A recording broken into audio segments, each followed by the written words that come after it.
moving forward, Mr. Chair, naririnig ko yung terminologies na to. Pero sa dami kasi, nalilito na kami. Of course, we have the former Chief General Albayalde who's here. Sir, pwede mo pang ma-enlighten ulit kami. What is Oplan Tokhang? What is Oplan Taphang? Ano naman yung Oplan Double Barrel Alpha? And what is Oplan Double Barrel Reloaded? What are the differences of these four?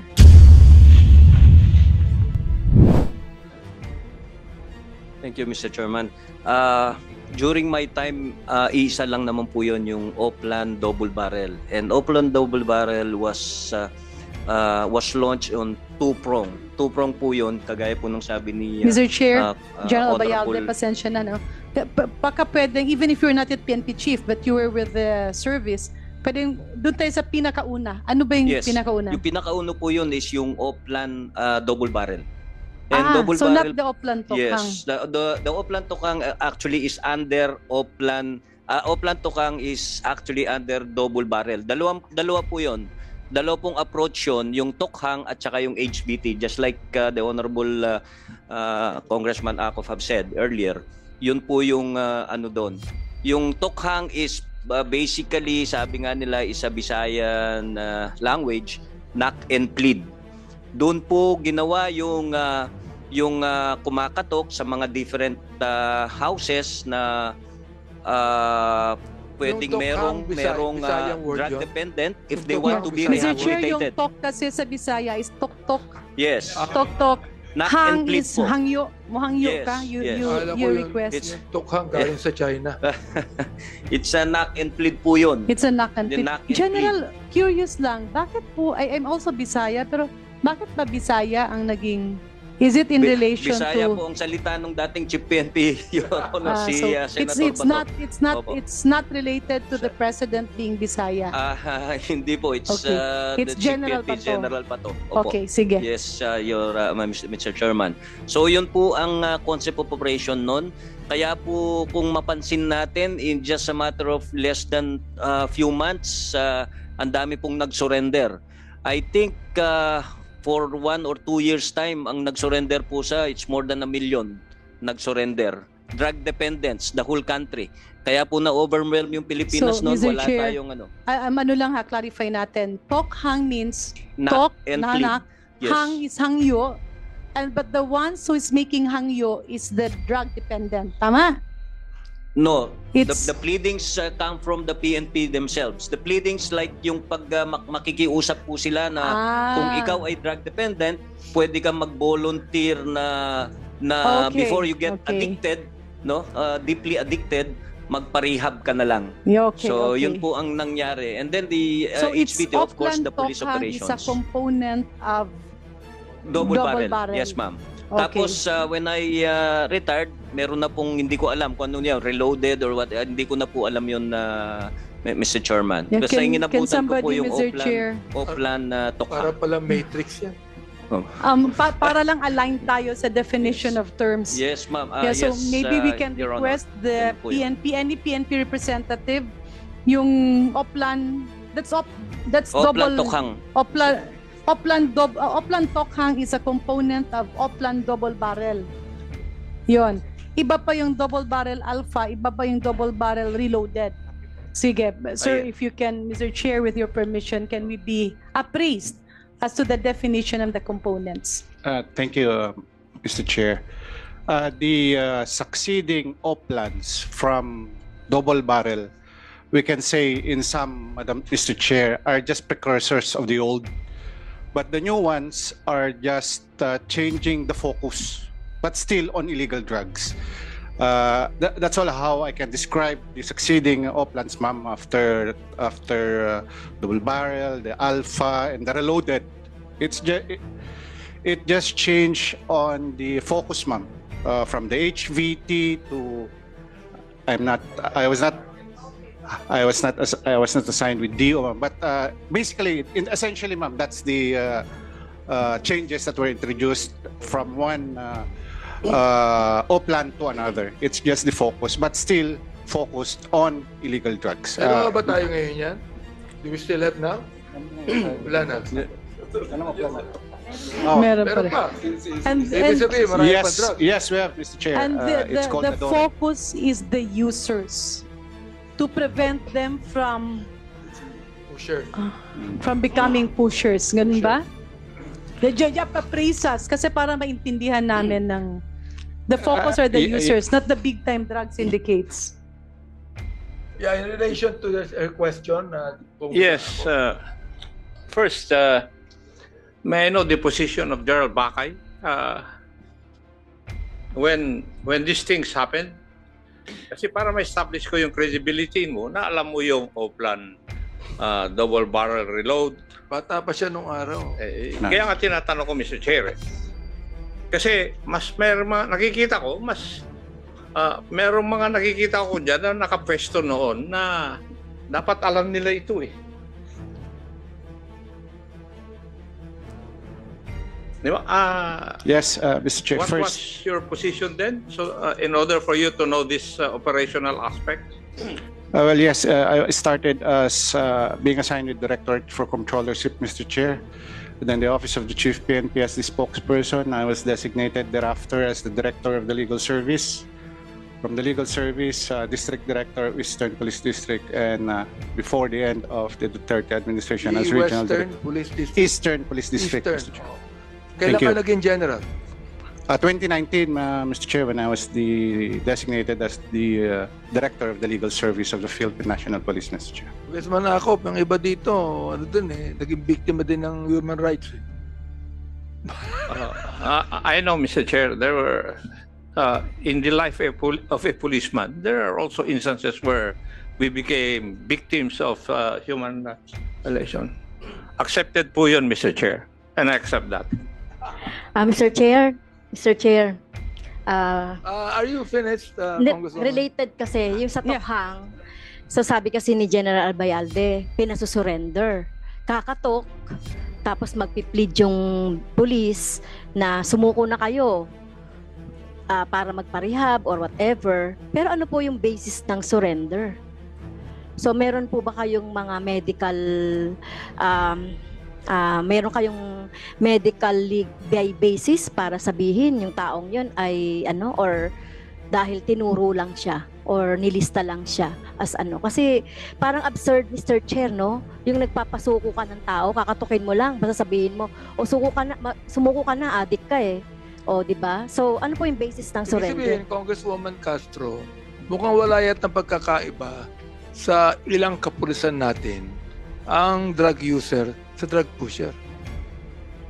Yeah, I think, Mr. Chair, diba? if I may, no, balikan nga natin, that's why I want all the definitions so that we can move further. Tsaka alam naman natin nangyayari pa rin ito. So, where will be the bounds? We all know na talaga namang may mga report, di ba? Nire-report na ito yung mga user. But what will now be the delineation? Kunyari, nire-report si Juan at si Maria. Ngayon, karibal mo yung isa doon or kinakainggitan or naintriga.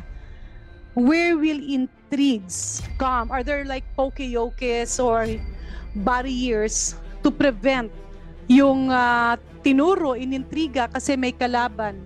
Kasi maraming mga marites eh. Like, bottom line is, how will you prevent a good program against drugs from being abused so much so that it becomes a tool of some scrupulous people to get back at their enemies?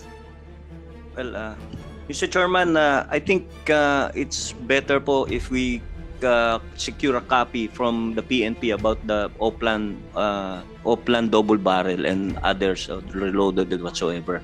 Meron ma'am, it's all in the papers. But to answer your question initially, yung po kasing Tokhang is it's a knock and plead system, no? Hindi naman po yung pinipilit yung tao, whether na marites siya or whatever na ano. And what's Hindi, Tokhang, Mr. Chair? Wala pong intimidation na nangyari diyan. Yes, ano yun naman yung Oplan Taphang, Mr. Chair? That I did not retired na po ako noon, Mr. Chairman. So Yung anybody from the Taphang. PNP? Oh. Para lang ano yung Taphang naman? Mr. Chair, being the former director of for operation of the Philippine National Police, these phases of our illegal drugs program or prevention programs are just strong police operation. But during this administration, we are now in the Adore phase. I just cannot give you the meaning of Adore, but it is more on training and education of our police, putting in there the respect for human rights, the rule of law, and preservation of life. So these are now the components of our operations against illegal drugs. So ando na po tayo, wala po yung tapang sa aming operations from 2016 until this time. So, Mr. Chair, let me... Wala na rin yung baptism of fire to sinabi ni Yeah.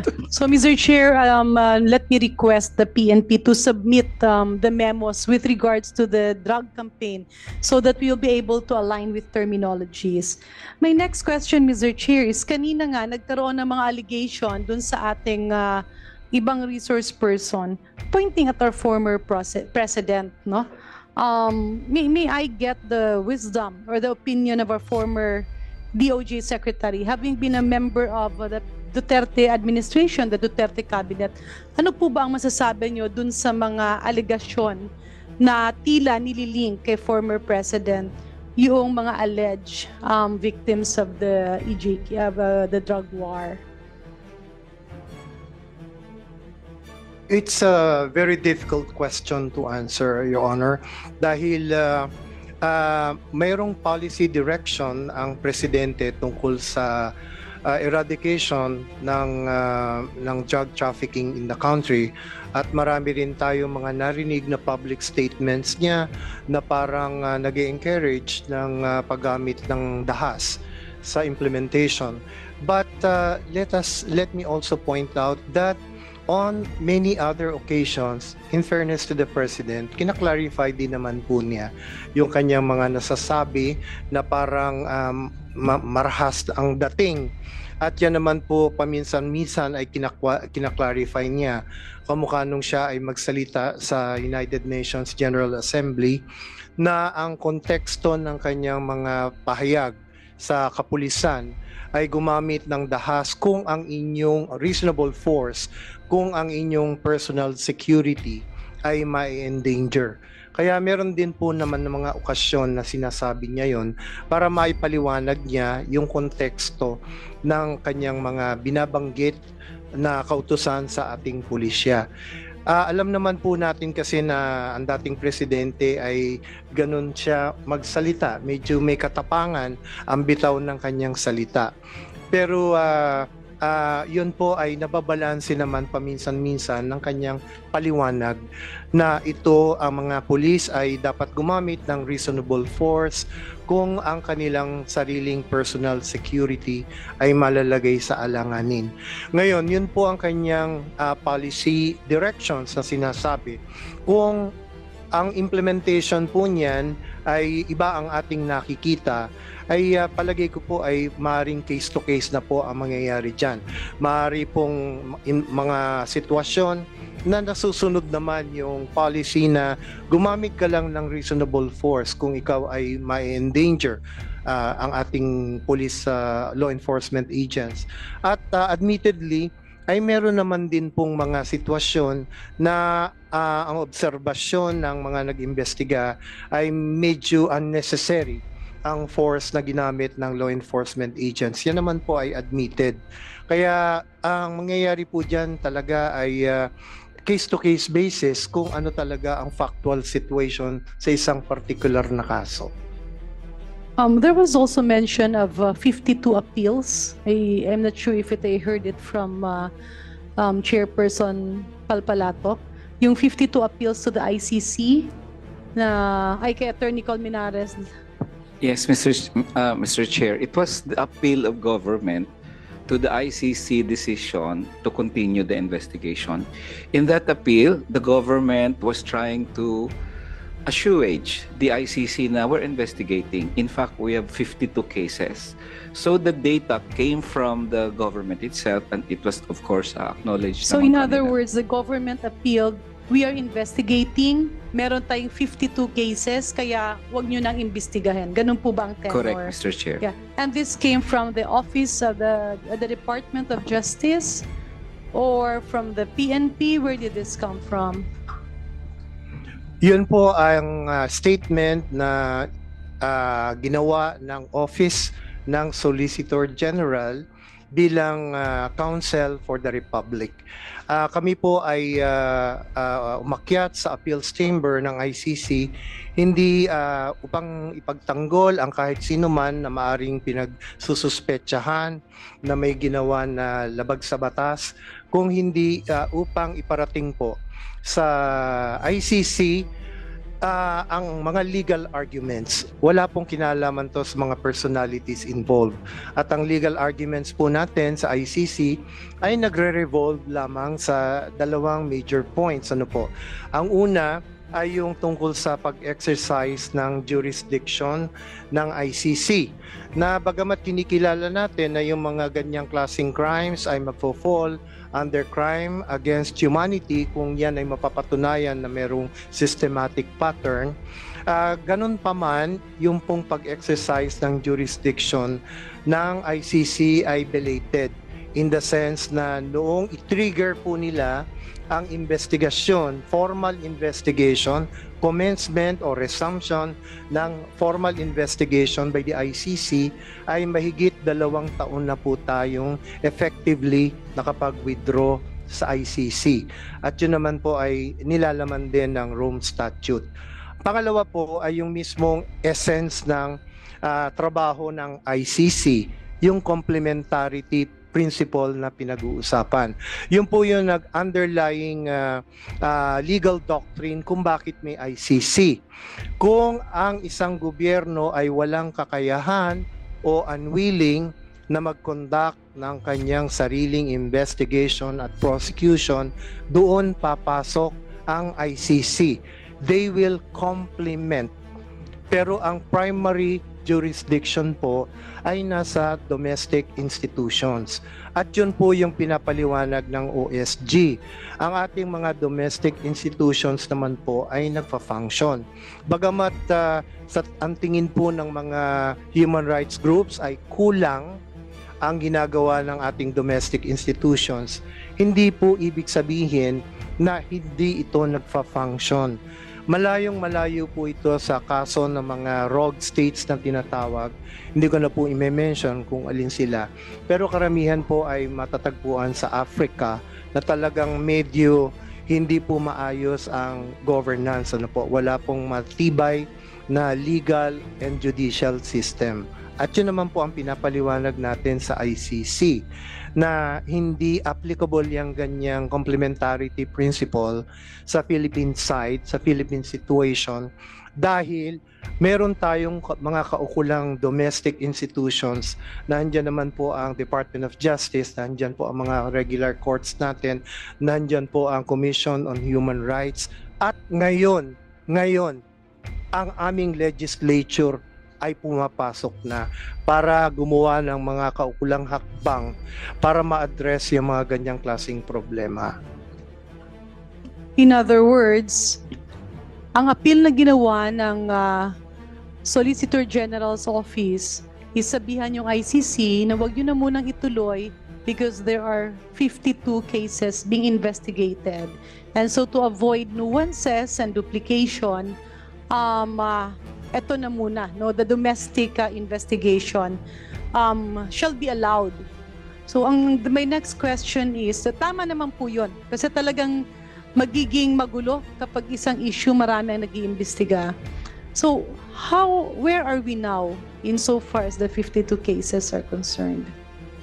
Yung nireport ko po kanina ay information na galing lamang po sa Department of Justice as of October 2023.